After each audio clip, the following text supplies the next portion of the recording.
Hey guys, welcome to another How to Hike the Shawnee with Matt Gholson. So today I'm looking at a hike I did a couple weeks ago at an area called Lusk Creek. Now this is the Lusk Creek Wilderness Area, and it's one of my all-time favorite hiking areas in the Shawnee for a few different reasons. So let's check out the hike. Well, of course, I'm coming from Harrisburg, so how do you get there? Well, there's a lot of different ways that you can get to the Lusk Creek area, and since I'm coming from the north, I'm going to take 145-34 out of Harrisburg south.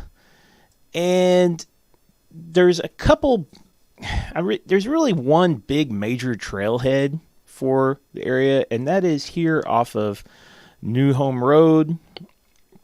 Over here, let's see, right about in this location here on Straight Street, and you can see this yellow line where the River to River Trail crosses. That's the major trailhead. There's a nice big parking lot here, but I didn't start there. That's where I typically start, but I wanted to start in a different place. And this is going to be the fastest, closest area to start to get right into some of the more scenic, interesting areas of the Lusk Creek Natural Wilderness Area.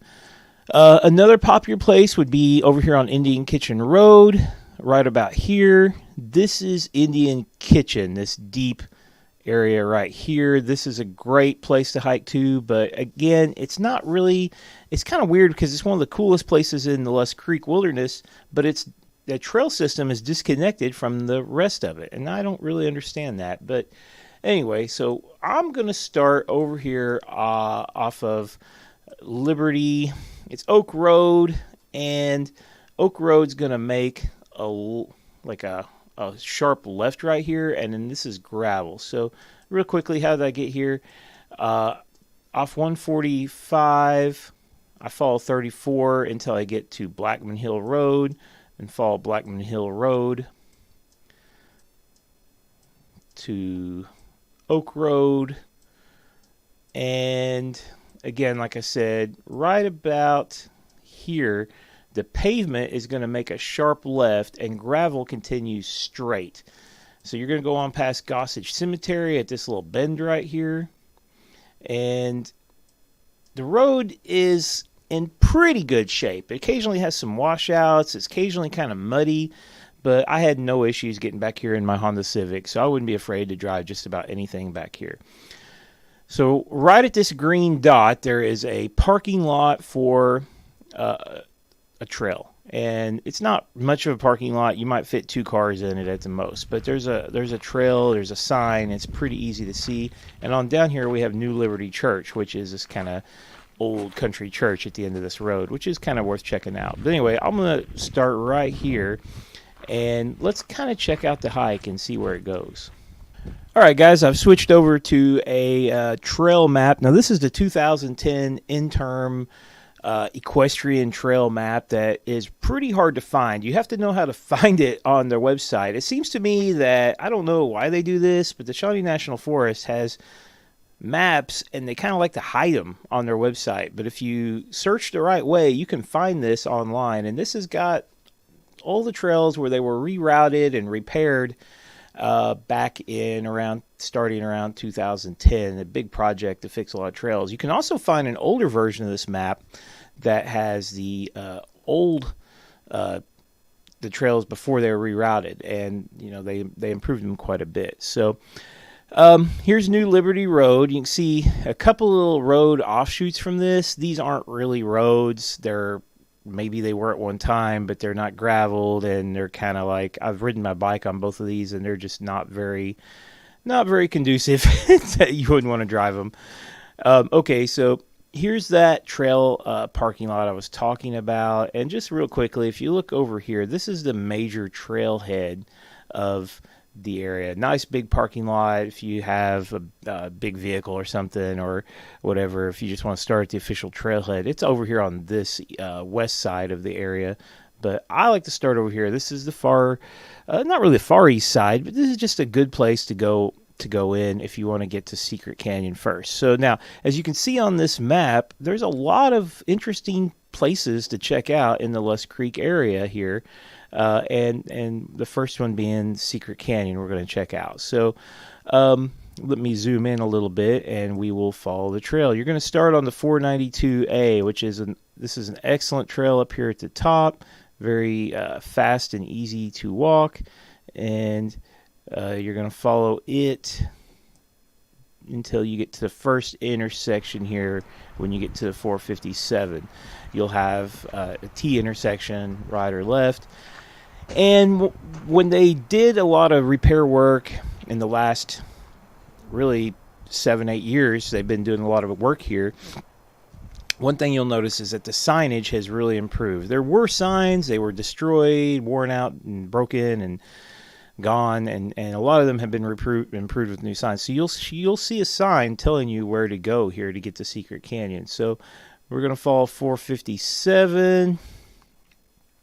When you get here, there's some really nice water to check out.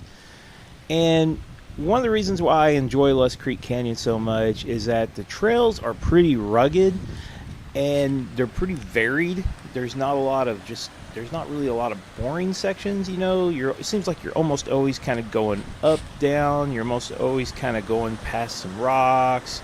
And also, the AmeriCorps did a lot of work here. They did a lot of summer work. So if you see areas where the trails look like, you know, they've been kind of built up with rocks, or somebody built like a box to try to stop erosion or something out of rocks or wood, that was AmeriCorps workers. All right. So your first area you're going to get to of interest is Secret Canyon. And Secret Canyon is this big box canyon. It's pretty neat, you know, big, long, wide, circular bluff here. It's not that big, but it's just really long and round. It definitely a kind of a cool place to check out. The trail just continues on after that. Lots of interesting rocks and stuff to check out through here. And your next intersection is going to be here, the 492D, or the 457 continues to your right. And the 492D is going to take you over here to the 425 leading to the River to River Trail. Now, I've never hiked that. That's on my list to do one day. I want to make a really big loop, but I've never seemed to have the 6 or 7 or 8 hours it would take to really make a huge loop around this whole area.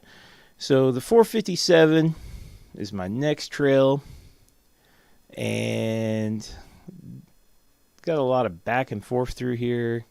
We're going to start heading to Natural Bridge. This section right here is super awesome. You got just so many. You can kind of see the map. It goes back and forth, up and down, right and left. Lots of stuff going on right through here. So this trail is one of my favorites through here. It just seems like there's a lot of really interesting sections. And right around through here, you're kind of up on these bluffs. You can kind of see to the right and actually to the left in both directions, which is really cool. And you're also starting to get really close to Natural Bridge, which is a very popular location. You're going to probably see horseback riders in this location if you haven't seen them yet at Secret Canyon. Interesting enough, I didn't see anyone, but I kept hearing people all through here. I kept hearing people talking all around me, but I never did actually see them. And I think that was probably right around in here when I started seeing, when I started getting pretty close. I think they were probably on this lower 457 trail right below me, and I could hear them, but I couldn't see them. So right here, you can kind of see this whole area gets really, really clustered up, and I just passed a trail right here, and I can't even really tell on this map. So you might notice it says See Map 7. So this area is so full of trails and so full of stuff that it has a separate map. So let's go check that map out. So here's where we are, and I just crossed where 481 meets 457. So you'll see a little offshoot to your right if you're going west, and you'll see the 481. Now I'm going to stay on the 457, which is eventually going to dump you down here. 457 goes to the right. 486 goes to your left. And you'll have a sign telling you that this is going to take you to Saltpeter Cave. So Saltpeter Cave is the next scenic location. It's the next landmark on our map here. And you'll notice the trail changes here. This is just to tell you that this is supposed to be a through ride. They don't want you stopping on this trail, getting off your horse and tying it somewhere to check out Saltpeter Cave, which I'm assuming this was a erosion issue. This trail goes right through here, and you'll see Saltpeter Cave on your left. And there's a place to cross Lusk Creek and go over to Saltpeter Cave. Today I didn't do that. I've done it quite a few times before.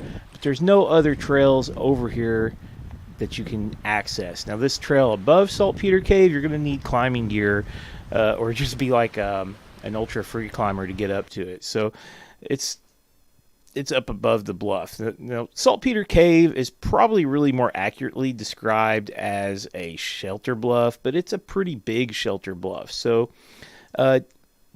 definitely a pretty cool thing. And if the water's not too high, it's not a big deal to cross over there and check that out.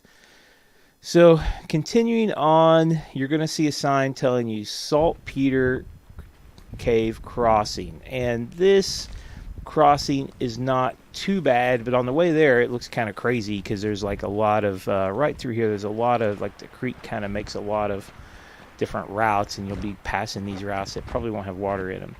So here's the thing about hiking Lusk Creek. If you want to go very far, you're going to have to cross some creeks, because we have Little Lusk and we have Lusk and we have Bear Branch, and there's quite a few creeks that you're going to have to navigate. In summer, fall, it's not going to be a big deal. There's not going to be much water in them. You just kind of walk across. You might not even there might not be any water in them in the dry season. But in spring and winter, they're usually pretty high, sometimes knee high. And if there's been a lot of rain, Lusk Creek can swell up, and it can be very high and very dangerous. It can be a very fast-moving creek. So there's been times when I've come to Lusk Creek on a warm spring day when I had full intention of crossing it, and I've got to it, and I'm like, no, I'm not going to do it. And you know, it's just, you see the water moving, white water, and people. It's probably one of the most popular places to kayak when you can catch it right, because it's very fast moving, very exciting to kayak, and you don't want to get swept up to that. Now today the water was moving. This day the water was moving pretty good, but I didn't have any trouble crossing it here. I didn't even actually get my feet wet. I was wearing waterproof boots. They were up over the top of the boots a few times, but I didn't even really get my feet wet. So continuing on the other side of Lusk Creek, you eventually get to a nice big area here. You'll have a trail leading off to your left, the 481, and you will have a trail to your right, Natural Bridge crossing. So if you want to see Natural Bridge, you're going to have to cross here. Now, this was probably dumb. I probably shouldn't have messed with crossing Lusk Creek one time, because I knew that it was going to be high here, and it was knee deep here at Natural Bridge crossing, and it's a pretty long crossing too. It's a ways across there, and I did get my feet soaking wet. And if you're wearing waterproof boots, you're going to be suffering. So if you want to see Natural Bridge, you're going to have to cross here, walk up, and eventually you'll see Natural Bridge, which is a pretty cool rock formation. It really is a big natural bridge. You can walk underneath it. It's a natural area. I've been told that one of my friends told me there is a trail over the top of it, but I didn't actually see that trail anywhere. I don't know if they've kind of removed that or whatever, but it's another area where, as you can see, they don't want you tying your horse off and making a lot of erosion there, so they've made this a through ride only. And what they would like is you to continue up and tie your horse off here at this tie off. Of course, I'm not riding a horse, so it doesn't matter, but that's going to lead you back to the 457. And from this point on, you're just retracing your steps back the way you came.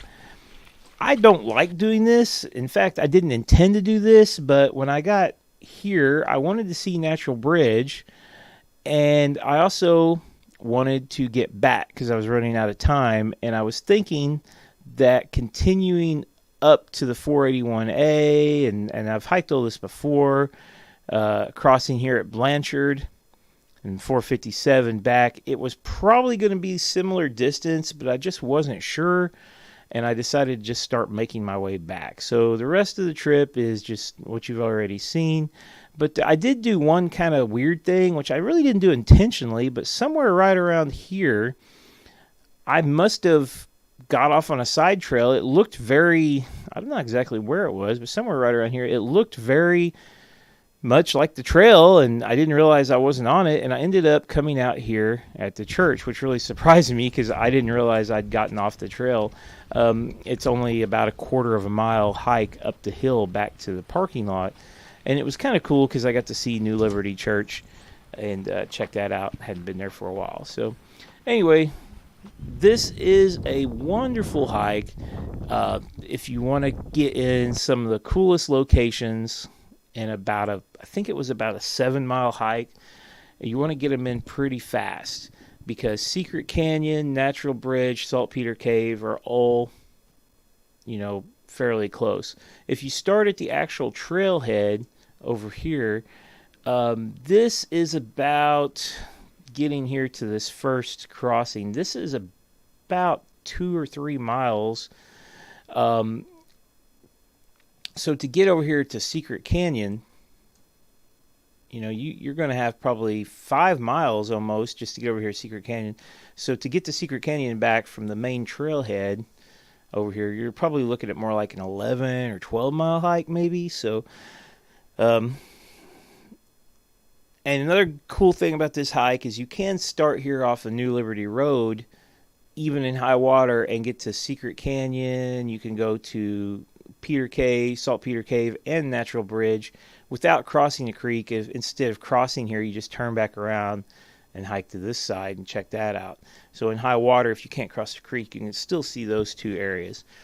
Now, there's lots and lots of other cool stuff to check out in Lusk Creek. There's lots of other great trails. This Hart Bluff up here, there's not much to that.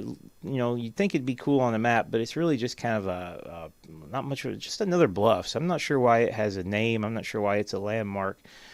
But down here, Owl Bluff is one of my all-time favorite overlooks in the Shawnee. It's really cool. It's definitely worth hiking. Me and Sean camped there one night, and it was one of my favorite camping trips. So definitely a cool place to check out. All right, guys. Hey, good luck hiking the Shawnee. Stay safe, and make sure you've got some way to get in contact with people, and a map, and a compass, and a GPS, and water, and food, and have a great time, and stay safe, and thanks for watching.